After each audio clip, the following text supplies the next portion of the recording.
Hello, everyone, and welcome to another episode of Tell Your Story. I'm your host, Todd Nesloni, the Director of Culture and Strategic Leadership at TEPSA.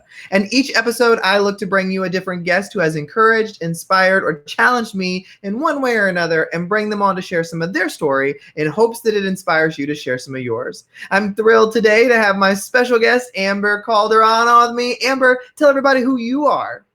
Hi, everyone. My name is Amber. I am a former and forever third grade elementary Texas teacher, and now I currently work for Vocabulary and Nearpod, where I'm able to talk to hundreds of thousands of teachers every day. I love it. Well, Amber, before we start to talk about vocabulary and Nearpod, I'd love to talk about your own path into education, because whenever I talk to educators, they either grew up knowing when they were little bitty they were going to work with kids, or they kind of learned it a little bit later that they were meant to be. So what was your kind of path? When did you know education was your first step? For sure. And oh my gosh, it's like we just started. I'm already going to get emotional just thinking about it. Like, oh my gosh. You should see me when I watch TV shows. Everyone's like, is she crying? Is she I really bet. Knowing you, I can totally see that. But to your question, so I was at Baylor University getting 2 degrees that are actually not in education. And while I was doing that, I volunteered for 3 years when I was in school I was a crime victim specialist for sexually assault, like from all ages. Yeah. So like a Law and Order SVU kind of stuff. Yeah. And I know that's like really heavy jumping into this. And I was really blown away, like how many children that like I was an advocate for. And I think like that like played a huge factor in me thinking like, wow, there are so many children that like teachers are that one constant thing in that child's life. And I was like thinking about like, where am I going to go? What's my path? And then also like, I think it was that paired with, and this is something, I guess it's like kind of crazy. I really don't like say it out loud, but I guess you're going to hear it on like your Facebook, is I was actually pretty much adopted when I was in high school. Okay. So my mother kind of just like left when I was in high school, and my God family, who has been my like just strength for so long, it just took me in and just showed that kind of love. And I think it was paired with the work that I did when I was in college, and also feeling the need of like needing somebody constant. I was like, I have these 2 degrees and like I could go to grad school for these or something, but I actually got certified to teach while I was taking 18 hours my senior year. Wow. And it was, and I learned so much. Region 12 was where I got certified in Texas. And I think that was the best decision I ever made, because like I learned so much about everything when I was teaching. And and when you made that decision to become a teacher, were you drawn to elementary or secondary, or did it just happen where you ended up in elementary and fell in love with it? I think I just like, I don't know. I'll be honest. I think at one point I was like, I could teach high school, but I felt like I was so young that I thought like, I don't know. I don't really know. And I don't know. Everyone always jokes, it's like, oh, your personality, you're so elementary. So I figured like, okay, let me try 3rd grade. And I loved it so much. I feel like 3rd grade, and everyone who teaches 3rd grade, like they love it, right? It was old enough that you could give them some responsibility, but young enough that they still accidentally call you mom. And so it was the cutest age. And I just loved how every day was so different with the kids, how it's just, they're like, it would just like irk me when I would like hear something like that behavior child or this and that. But no, they're just a child, and you should love them all the same. You don't know what's going on in their home life. And that was, and I think taking my past experiences that I shared earlier and just like using that to like give every child as much love as they deserve. And talking about what you said about your past experiences, I guess my question would be, I think for a kid, regardless of the age, that's got to be a difficult thing to go to, even when you have somebody like you did who steps up in your life and is present. And so how did you keep that situation from not overtaking you emotionally, where you were just like, I don't want to do anything. I don't fit in. Like, how did you not let that consume you? So really hard because I think I blocked it out for the longest time. I actually didn't tell anybody my senior year of high school that I was going through this. Nobody knew that I applied for college actually until I got in. Wow. And then people just thought I was like the normal type of family when I was in college. It actually took me until probably last year when I actually started to tell people the truth. Mhm. And I know that's so nuts, but I think that just boils down to like, you have no idea what kids are going through at any age, even adults, right? And I'm a big proponent of SEL skills, obviously, Mhm. because I think we need to really teach the whole child as they're navigating the waters in the world that we live in. It's not that perfect, Yeah.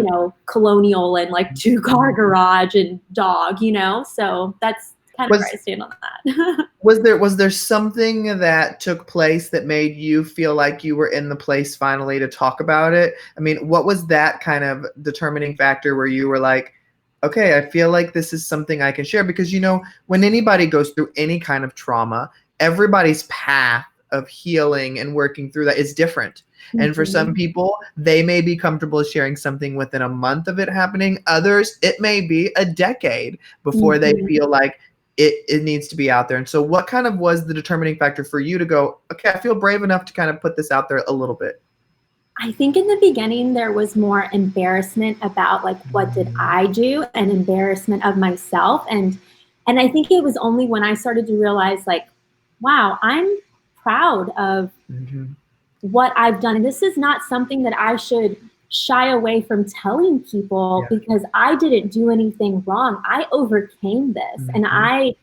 and I now like again, I get to like work with so many amazing teachers Mhm. every day and the path that I was pretty much pushed on led me to this. And I think that's also how we need to work through with children, right? Like Mhm. you said, every child processes differently. So the way like if they're having a bad day, they may not process it the way that you Mhm. do, right? Like Yeah. they may not react to the same situations the way you do. And I think that's just kind of where it just came kind of full circle for me that I realized like it's okay for me to talk about this. Well, one thing that's always stood out to me about you is that you are such a force of positive light. Like anytime Adam DeVico and I have been around Mm. you, you are just laughing or full of energy or just finding great things to talk about. Like you've always got this positivity about you. And so, has that always been the case? Have you always been able to kind of have that mindset or how do you keep that up? No, look, I'm already like getting emotional. I told you I'm such an emotional person. Oh, you should like again, don't ever go to the movies with me. Um, but yeah, I definitely was not a positive person. I was an angry person for so long and I was so mad at the world and everything like I just like internalized it as it was my fault and I think it's healthy to talk about this because it's okay to have these feelings, but we also have to climb ourselves out of these feelings, right? Like, just like even when we go like through teaching cycles and we're feeling that rut, it's okay for you to feel that way, but you have to like either rely on others if that's the way that you best fill your cup Mhm. or do some soul searching so we Right. can climb out of it. But I definitely was not this way. I think it took a lot of self-reflection, loving myself, realizing Mhm. it's not me, that thing does not affect me for Right. me to have this kind of like positivity. Well, and I love what you said there, though, about not being embarrassed of those emotions when you're upset. Because, as I've talked to several different staffs here who have been going through all the stuff we're going through right now with Corona and no school and things like that, I've told them, it is okay to hate what's going on. It is okay to Yes. be angry and upset and to feel broken, but don't wallow in it. Like, feel Mhm. that emotion, embrace it, and then find a way to move out of it. And so I love that you shared that as well. And so, you taught for several years, Amber. And so what did you learn about yourself through teaching? Man, I learned I learned patience, right? Because I was also like now that you know that I was going through, I was also going through that while also teaching. And I learned through seeing all of these emotions, I learned patience. I learned that not every, like, how do you say it? You deal with, so many parents of all Mhm. different kinds, and everyone that's taught, we already know, we don't even need to get into that, right? But like, I learned so much, like, this sounds kind of silly, but like formal business, Yeah. like Yeah. reply, and also knowing that anything you say could be read or misinterpreted Mhm. differently. And I Right. think that's why sometimes I overly show my emotion, because you never want someone to think that, something's more um, like granola when Mhm. you're trying to, Yeah. really paint a positive picture. So I don't know. I was actually going through like videos of like on my classroom Twitter from like a while back, like a few days ago, and I'm like, oh, I just love all those kids.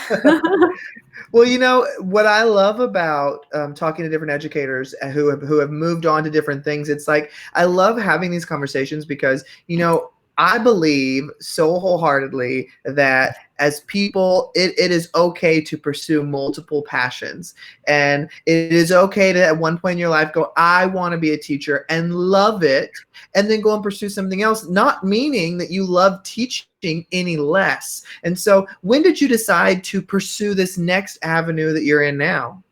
I never absolutely, and I never thought I was going to leave teaching. I will like tell you right now, I was not looking for it. I was not Mhm. at all. I started like sharing my classroom on like Pepe's SD Teacherista Instagram account, and I started blogging about it. And I just like, I loved it. I had, and my thing was, I loved talking about ed tech. That was like my niche, right? I loved ed tech. And I taught at a rural farm school that had an iPad cart, and I taught at a one-to-one iPad district. Okay. Mhm. So like I definitely, and I loved ed tech in both scenarios.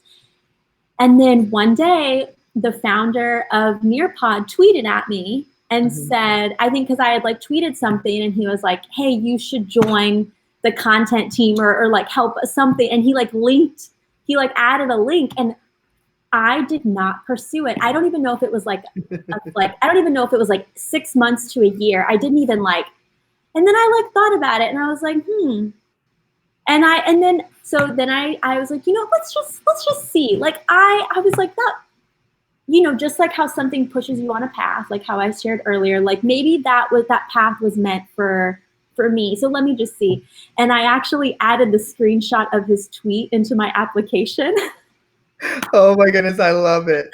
Oh my gosh. Yeah, he's a hoot. He definitely, like, he is one thing that I really love about him. It's Guido Kowalski. He is no longer our CEO, but he's still like the founder of Nearpod, Right. one of the founders. And the way he talked about teachers when I like spoke with him, and the way he truly felt teachers should be appreciated, I thought, like, if I make the transition, this is a company that I Right. could do that for. Mhm. And I noticed that everybody there just really embodied that teacher love, and giving back to the teachers, because I couldn't do like a desk job. Like, Yeah. you're used to your classroom, and I was the person that came into the office with like, I mean, my colorful mouse pad and all of my colorful pens. Like, Right. I am an elementary teacher at heart.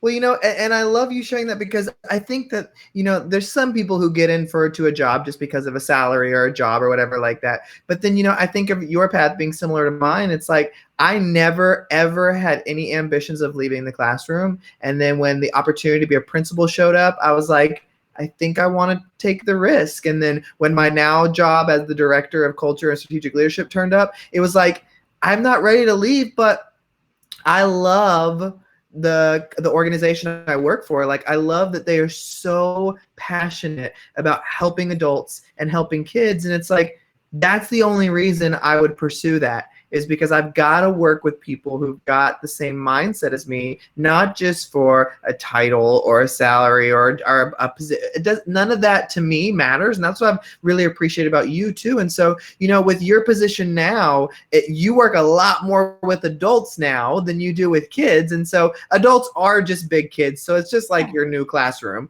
But what have you learned about yourself in this new position?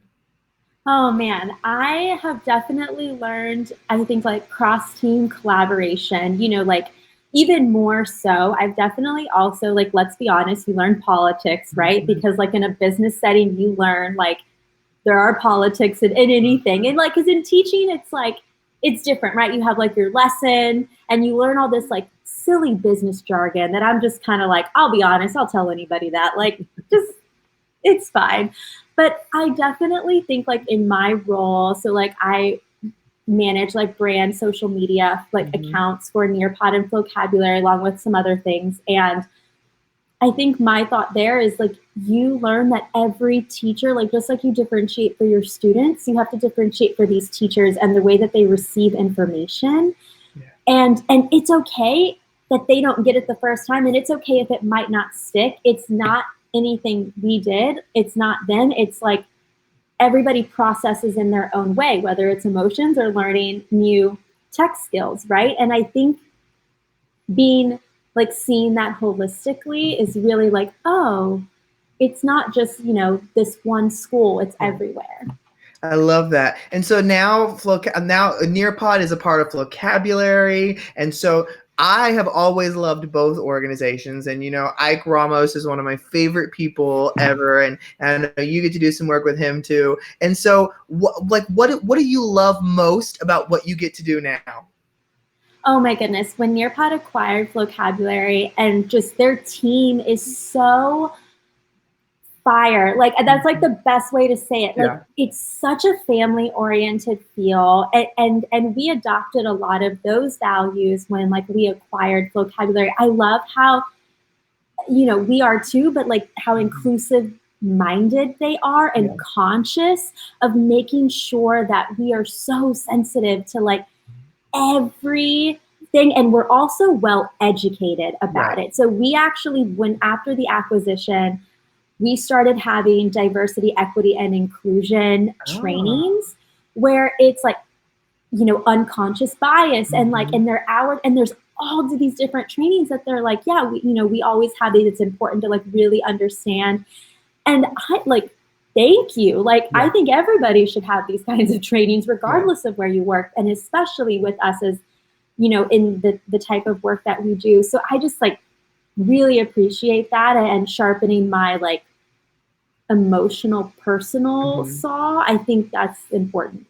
You know, I love that. And I love that that is a part of what goes on at the company, because, you know, like you said, I think everybody should go through that, because you don't even realize how much you need training like that until you get training. And then you're like, oh my goodness, like I could have used this when I was in high school or something instead of waiting until now. And so, you know, Amber, when you reflect on your life and on the joys, the successes, the hardships, all those kind of things, when you think of every single person who's played a role into who you are today, I know there's lots of people, but when you look at the woman you are today, who is one person that comes to mind that you're just like, this person played a pretty big role? Now I'm going to start getting emotional again. It has to definitely be my godmother. Like, my godmother is my rock. She is the person that I think kind of told me that it's okay when things get a little crazy and we have to push through it, and you can like sit in one place, or you can keep running in the direction that you were already going to the finish line. And I think I've kind of kept that with everything that I work on. And she's so positive, even whenever she's going through like medical issues or anything. So I think her positivity definitely is the reason why I'm also positive now. I love that. Well, Amber, one way that I always love to end all these conversations is I believe as people, there are things that we hold really close to our heart that are who we are at our core. And so for the people who are listening or watching today, if they were to walk away with one thing, what would your one thing be? I think based on this conversation, I would say, like, especially at this time, it's okay for you to feel happy, sad, angry, whatever these kinds of emotions are. It's a human feeling. Do not ever be embarrassed by being you. If you are feeling down in any way, let that process, but also remember that we got to come out of it. You know what I mean? So do what you need to do to come out of that. And it's okay if it takes some time. I love that. Well, Amber, you know, I think you are fantastic. And so when you agreed to come on, I was so excited. So thank you for coming and chatting with me today.